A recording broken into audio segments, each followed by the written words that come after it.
Hello and welcome to the Sam Mariello Show. I hope you're doing great. I hope your Sunday's going great. Today we have a really interesting topic, and we're gonna have to start with a really nice video that we got from David Earls from a protest that happened just yesterday in Montreal.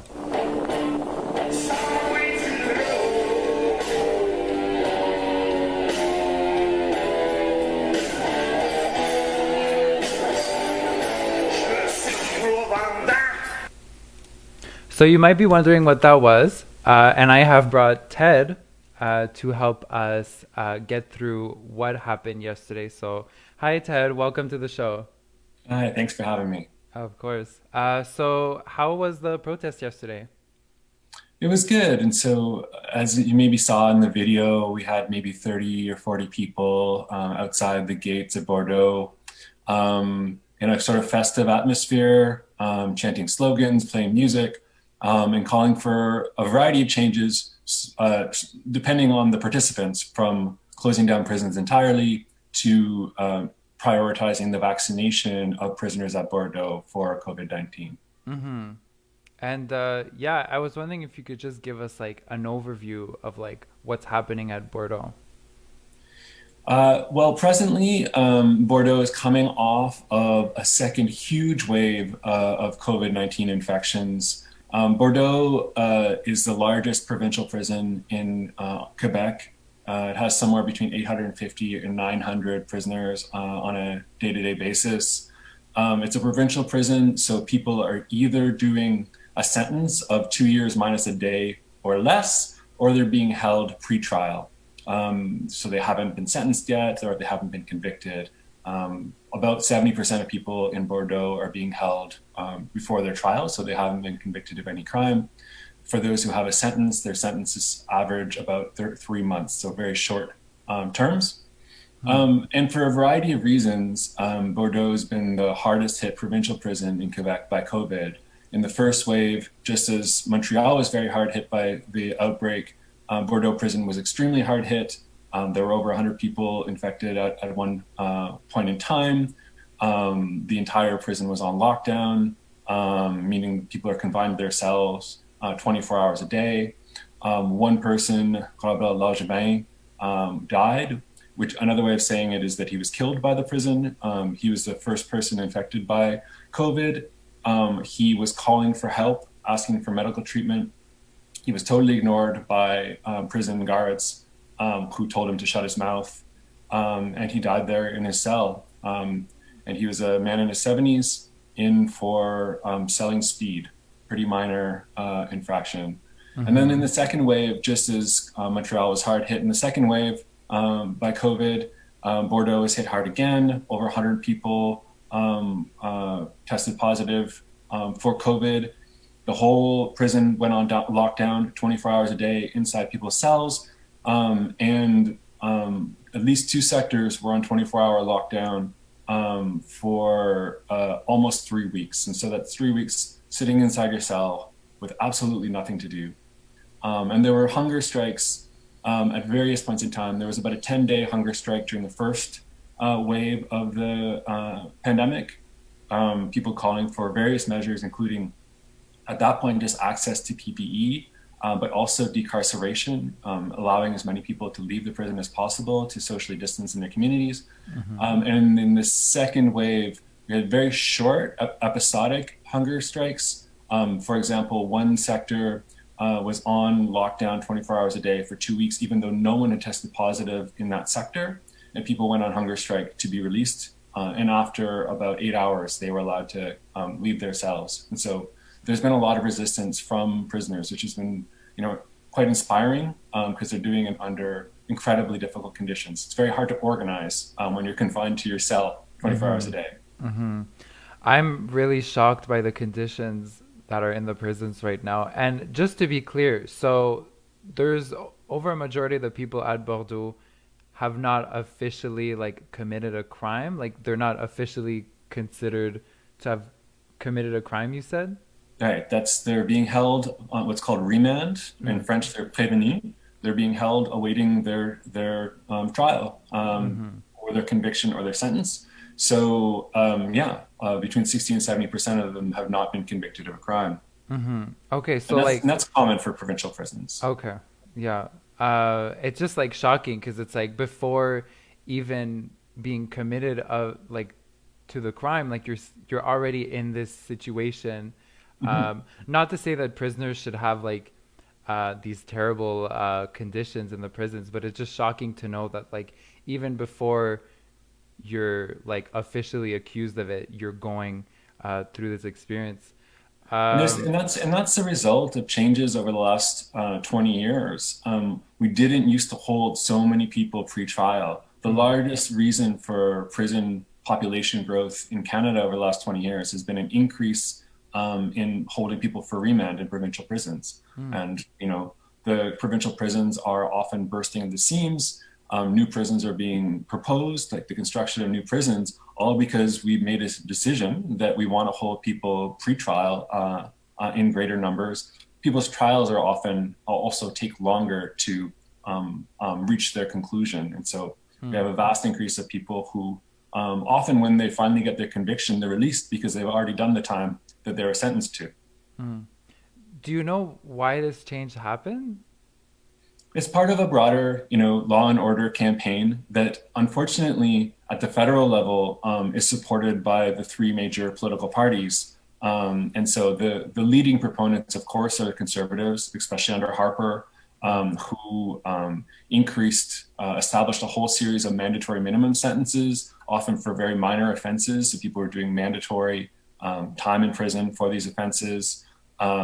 There's a lot of scaremongering on the rare case that someone commits another crime while they're awaiting their trial. That mobilizes the right, but basically the entire political spectrum is able to mobilize energy to say that we need these people incarcerated, and that also includes, immigrant detention. We didn't used to hold mm, migrants in detention facilities at all. That began, 20 or 30 years ago. It used to be that people, were migrants were here. They'd have their immigration hearing, and if they were ordered deported, they'd be deported, and that was the whole system. That's not a mhm, just system either. They should be allowed to stay.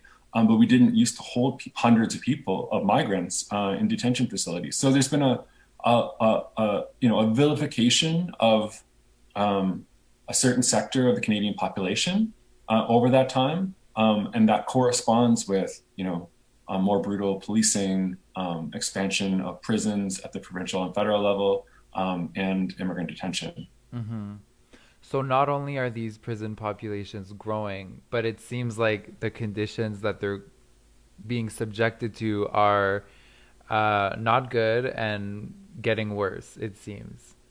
Well, conditions are very bad, right? And one of the Mhm, things I think that's really helpful, or that the pandemic forces us to grapple with, is the way that the pandemic has made visible a bunch of vulnerabilities and injustices that existed before the pandemic. And so, in terms of long-term care facilities for seniors, it's made it really clear that these are dangerous, badly organized, badly funded, badly staffed places, and they were that before the pandemic.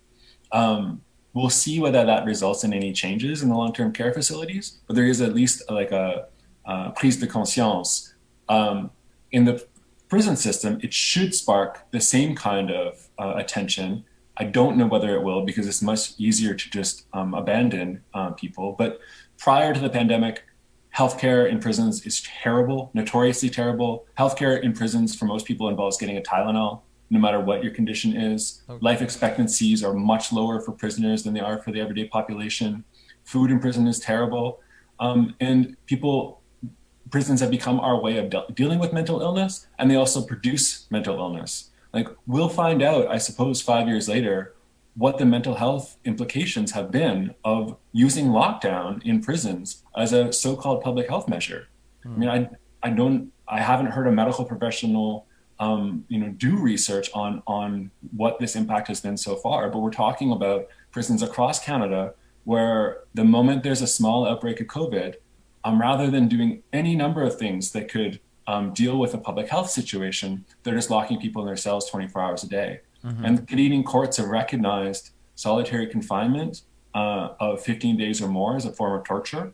And there they mean solitary confinement of 22 hours out of your 24 hours a day. And here we're talking about people who are in their cells 24 hours a day for 2 weeks, 3 weeks. The long-term impacts on people's mental health are going to be dramatic. Yeah. I know that you interviewed an ex-prisoner maybe like a month ago, and I saw that interview, and I mean, it really seemed like he didn't enjoy his experience at all. I think it must have really affected him. One thing I noticed is like he kept talking about his contact with like his spouse, and apparently he would only get like 2 or 3 minutes. I don't know if it's like per day or per week, but like it was very little time to actually like hear from his spouse like during this time. Uh, it just seems like the conditions right now are really bad, and you know, like I understand the concept of like punishing people, but at the same time, I don't think we should be violating like their rights. You know, like they should at least be given like a certain standard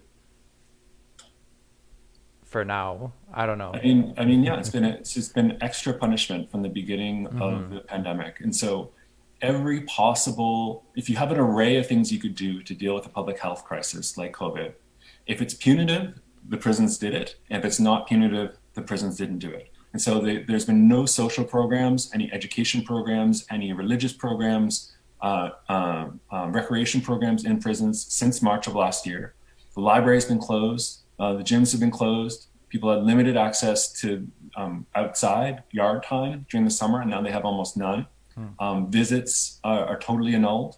And so, yeah. And then in moments of lockdown, the prison doesn't communicate with family members. If family members call and ask what's going on, they don't get any information. Mm. And usually, what happens is in a lockdown situation, the guards will walk by with a cell phone and give people a 5-minute call every 3 or 4 days. And that wasn't even done at the beginning. And Mm. so, there is obviously a toll on people's family members who feel desperate and feel like their loved ones are vulnerable because they absolutely are. They're not in a space where they're going to be cared for at all if they contract COVID, for example. Mhm. Yeah, it doesn't look good at all. I'm glad that we're bringing more visibility to it. I really appreciate the fact that you and everyone else went to the protest yesterday. I'm wondering, did have any government officials like responded to this situation? Uh, I mean, they've responded, they've had to respond, right? And so from the beginning of the pandemic, an array of organizations, including the little organization that I'm part of, Anti-Carceral Group, but ranging all the way to very mainstream organizations like the Elizabeth Fry Society, the Bar Association, et cetera, have been calling for rapid decarceration of prisons so that people can socially distance in their communities. And so anyone remaining in prison has more space inside to be safe. A few provinces managed to reduce their provincial prison populations during the first wave, sometimes by 25 to 40%. Nova Scotia went the farthest in that respect. But at the federal level, there was no decarceration. And the Quebec prison system, there was no decarceration. And it's not surprising. We have, as Minister of Public Security at the federal level, Bill Blair, who's a career cop and a particularly brutal one in Toronto, and he's in charge of so-called public security, which means he's in charge of the prison system, and he has rebuffed any suggestion that people should be released. Mm. So he's content with forcibly exposing people to danger and using torture, in other words, solitary confinement as the major public health measure. And in Quebec, of course, there's been no response. And so even when it comes to questions of vaccinating prisoners for COVID, the federal government is doing a little bit of vaccination. Some provinces are, but Quebec hasn't made any moves on that yet. They say that they'll vaccinate prisoners in the fourth stage, which is when they're vaccinating the general population. Even though we know that prisoners are 7 times more likely to get COVID than the general population because they're in a confined environment. We Mm. seem to be very well able to understand that a school provides a laboratory for the propagation of COVID. We seem to be able to recognize that even a gym or a bar is, long-term care facilities are, but we are not treating prisons in the same respect. And obviously, this is because we've dehumanized prisoners. We imagine that people who are in prison have done something horrible, that they're a danger to the public, and that they deserve what they get. And that's a massive misunderstanding of the way our society works. Most people in prison haven't harmed anyone. Harm exists throughout our society. If you have privilege of wealth or race, you can commit harm and you won't go to prison. And most of the people who are in prison will get out fairly soon. So if our only way of keeping people safe is to keep people in prison, it's not a very good system because there are people who are harming people everywhere in a society, and most people will get out. So this, to me, is a moment where, like the way that we're taking a hard look at a lot of our institutions in society, it's really time to think about, why we've invested so much in prisons, why we believe that prisons are necessary to prevent harm. When if you think about it and talk to people about it or read about it for like a couple hours, you realize that this is not a good system. It doesn't prevent harm. It mostly serves the ends of oppression and violence, and that we have many other ways of dealing with the harms that exist in our society. So it's a time, I think, to be making demands now that will keep people safe during COVID, but to also use this moment to demand things that will lead to a reduction in carceral populations over the long term, and eventually a movement towards a society that no longer needs prisons because we found better ways of taking care of each other. Mm-hmm. Yeah, it really seems like we need to start doing action.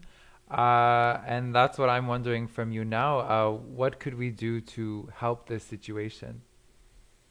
I think it's kind of an everyday thing that people need to do. And it doesn't need to take a lot of time, but like I would start by following on social media various prison justice groups. So if you're on Twitter, there are many of them: Abolitionist Coalition, Toronto Prisoner Rights Project, Anti-Carceral Group, Pivot Legal Society in Vancouver, etc. You can do that on Facebook as well. One of the things that happens by following those groups is that you become aware of actions that are happening in prison. And so the most important thing that I think we can do is we can listen for these calls when prisoners are taking action and making demands, and then we can follow what they're asking us to do. So there have been a number of hunger strikes in the last year, more than probably in any 1 year span in the history of Canadian prisons. And every time there's a hunger strike, there's a series of demands that we need to amplify. And there's often calls to contact either, if it's a federal prison, our federal representatives; if it's a provincial prison, our provincial representatives. And so I think being poised to respond to those kinds of calls. And then beyond that, there aren't active calls right now, except for the calls to support migrants in the Laval Immigrant Detention Center. So I'd urge people to check out the Solidarity Across Borders website or Facebook page, see what you can do to support the hunger striking migrants, because that's just another prison.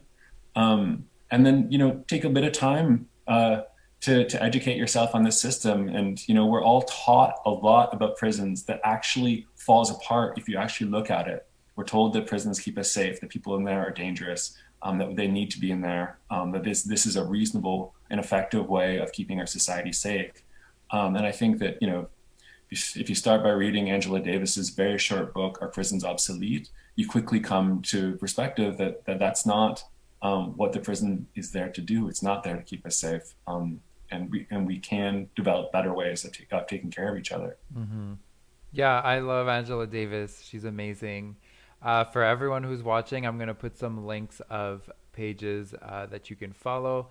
It seems to be really important that we spread awareness about the situation, that we don't just forget about them. They are citizens just like us. They deserve respect just like us. And Ted, I just wanted to know, is there anything else you wanted to add? I think that's it. I'm glad you're covering this. Thanks for taking the time for this issue. Yeah, well, thank you for coming and explaining it to us. It's not always clear what's happening, and I really appreciate that you came. Well, thank you. Yeah. All right. Thank you so much, Ted. Have a great day. You too. And to everyone who's watching, thank you for watching. I hope that was very enlightening. Again, I'm going to be putting links to the groups in the comment section very soon. And yeah, please spread awareness. Thank you for any time that you dedicate to this. And yeah, have a great evening, everyone. Bye.